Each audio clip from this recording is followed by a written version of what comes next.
Experiment को support करती है। ठीक है, तो गॉस कॉम्पिटिटिव एक्सक्लूजन प्रिंसिपल ध्यान रखना है। देखिए गॉस का काफ़ी टाइम तक चलता रहा ये प्रिंसिपल, काफ़ी लोग मानते रहे, लेकिन इनके इस प्रिंसिपल को चैलेंज किया कॉर्नेल्स ने। कॉर्नेल्स ने एलिगेंट फील्ड एक्सपेरिमेंट परफॉर्म किया। कॉर्नेल्स ने स्कॉटलैंड के rocky sea coast of Scotland, rocky sea coast, Scotland country के ओशियनिक एरिया में रॉक्स पड़ी हुई हैं ढेर सारी, उसे बोलते हैं रॉकी सी कोस्ट। अब रॉकी सी कोस्ट पर क्या एक्सपेरिमेंट किया कॉर्नेल्स ने, वो आप समझे। कॉर्नेल्स ने कहा कि गॉस साहब, आपका जो कॉम्पिटिटिव एक्सक्लूजन प्रिंसिपल है ये पूरी तरीके से सही नहीं है। आप जो बोल रहे हैं कि competitively superior species competitively inferior species को एलिमिनेट कर देती है, एक्सक्लूड कर देती है, गलत है। तो गॉस साहब ने कहा कि भाई गलत है, तो मैं तो यहाँ पर केस स्टडी भी सपोर्ट कर रही है, तो सही बताओ क्या है। तो उन्होंने कहा कि देखिए हम जो है, कॉर्नेल ने कहा कि मैं पिछले 10 साल से 10 ईयर से बार्निकल्स पर वर्क कर रहा हूँ। बार्निकल्स जिसकी 2 स्पीसीज हैं, बैलेनस, चैथेमेलिस। बार्निकल जो रॉक्स के ऊपर सेसाइल फॉर्म में चिपके रहते हैं, सेसाइल होते हैं, रॉक्स पर चिपके हैं। ये रॉक्स हैं, ये ओशियनिक एरिया है, पानी आ रहा है इधर से, रॉक्स पर चिपके हैं। नीचे की साइड में बैलेनस है, कॉम्पिटिटिवली सुपीरियर, ऊपर है चैथेमेलस, कॉम्पिटिटिवली इंफीरियर।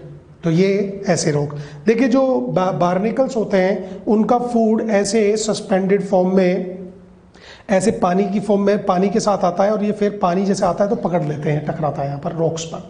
नीचे वाले एरिया को इंटरटाइडल एरिया कहते हैं, ध्यान रखें, इंटरटाइडल एरिया। तो कॉर्नेल ने कहा कि इस रॉक्स के ऊपर पिछले 10 साल से मैं देख रहा हूं कि नीचे की साइड में इंटरटाइडल एरिया में है बैलेनस, कॉम्पिटिटिवली सुपीरियर, ऊपर की साइड में है चैथेमेलस, कॉम्पिटिटिवली इंफीरियर।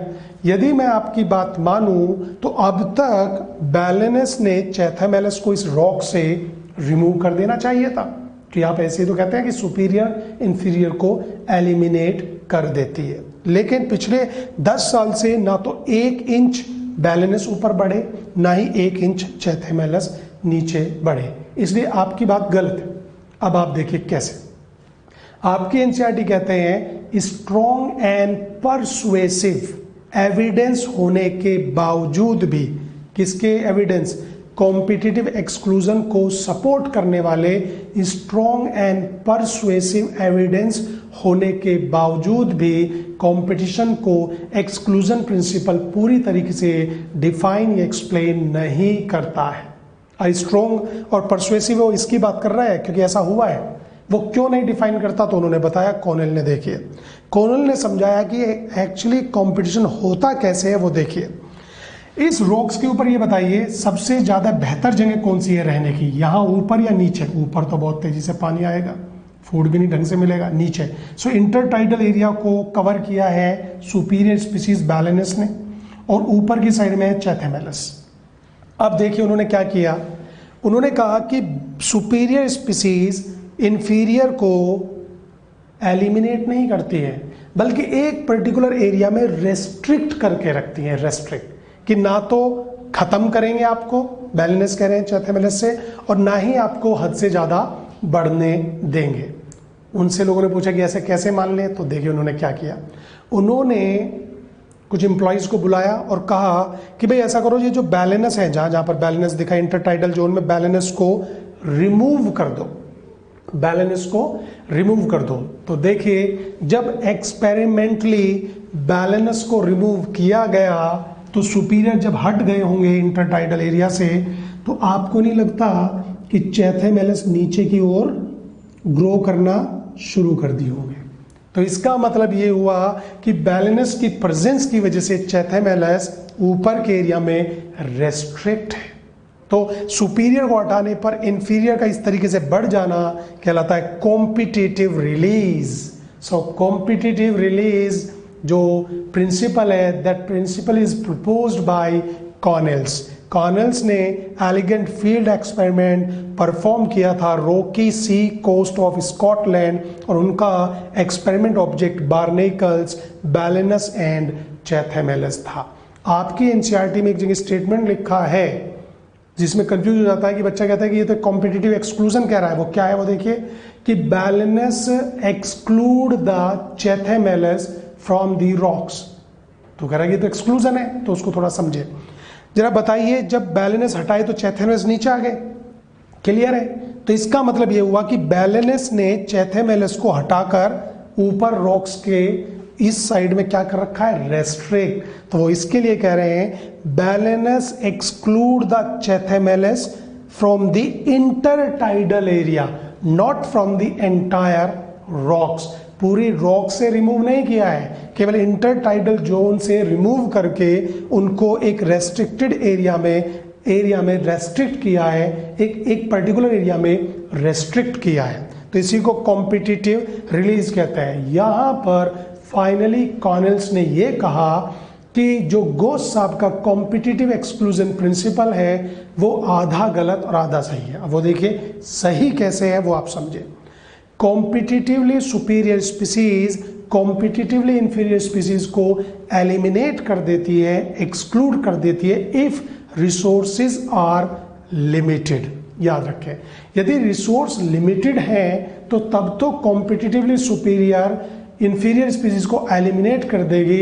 यदि रिसोर्स लिमिटेड नहीं है तो तब सुपीरियर इंफीरियर को एलिमिनेट नहीं करती है।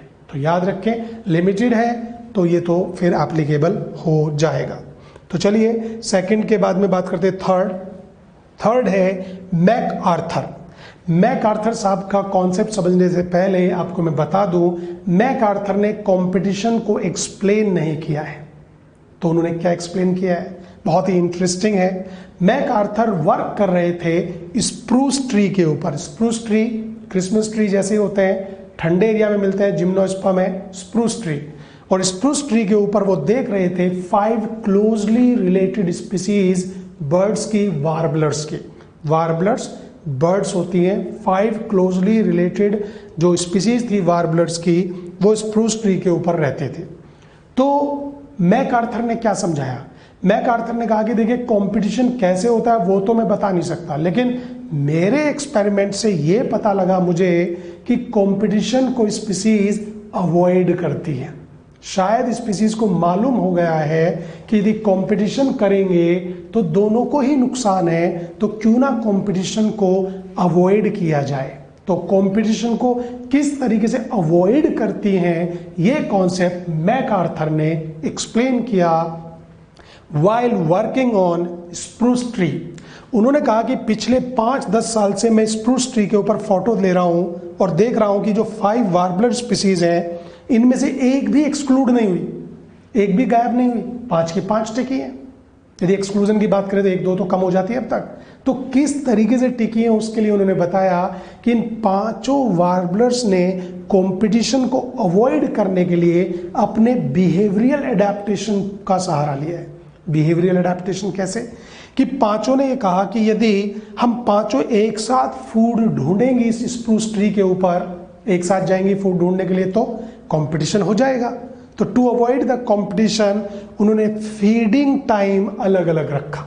फीडिंग टाइम मतलब 5 स्पीसीज ने कहा कि सुबह 8 से 10 ये चली जाएगी, 10 से 12 ये, 12 से 2 ये, 2 से 4 ये, 4 से 6 ये चली जाएगी। तो उन्होंने अपने फीडिंग टाइम का बंटवारा कर लिया, फीडिंग टाइम बांट लिया। उसके बाद में फॉरेजिंग पैटर्न में भी बंटवारा किया, मतलब एक तो टाइम और दूसरा क्या कि फूड को ढूंढने का जो तरीका है वो भी अलग रहेगा। फॉरेजिंग पैटर्न, एक ऊपर वाली साइड में फूड ढूंढेगी ज्यादा, एक यहाँ पर, एक यहाँ पर, एक स्टेम के ऊपर। सो टू अवॉइड द कॉम्पिटिशन उन्होंने बिहेवियरल जो अडेप्टेशन किया, फीडिंग टाइम बांट लिया, फॉरेजिंग पैटर्न में चेंज किया, फॉरेजिंग पैटर्न में बंटवारा किया। कुल मिला के आपको नहीं लगता उन्होंने रिसोर्स का बंटवारा कर लिया। इसलिए को मैक आर्थर का रिसोर्स पार्टीशनिंग प्रिंसिपल कहते हैं। To avoid the competition 5 closely related warblers ने फीडिंग टाइम, फॉरेजिंग पैटर्न का पार्टीशन करके, बंटवारा करके एक्सक्लूजन की बजाय कोएग्जिस्टेंस कर लिया है। इसलिए इसको प्रिंसिपल ऑफ कोएग्जिस्टेंस भी कहते हैं। अब एक्सक्लूजन नहीं होगा। यदि रिसोर्स का बंटवारा हो जाएगा तो को एग्जिस्टेंस बढ़ जाएगा। आपसे क्वेश्चन भी पूछा जाता है कि को एग्जिस्टेंस जो प्रिंसिपल है वो किसने दिया है, या resource partitioning principle proposed by MacArthur. तो याद रखें, स्प्रूस ट्री के ऊपर 5 वार्बलर्स ने फीडिंग टाइम, फॉरेजिंग पैटर्न का बंटवारा करके अपने रिसोर्स का बंटवारा, सो रिसोर्स पार्टीशनिंग जो कॉन्सेप्ट है वो ये बताता है कि स्पीसीज एक्सक्लूजन की बजाय को एग्जिस्टेंस में चली जाती है। तो this all are about competition. Competition के बाद में हम बात करेंगे एमेंसेलिज्म की।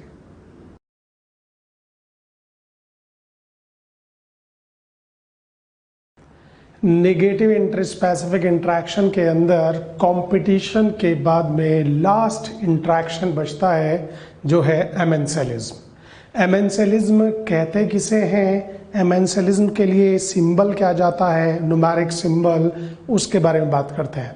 एमेंसेलिज्म एक ऐसा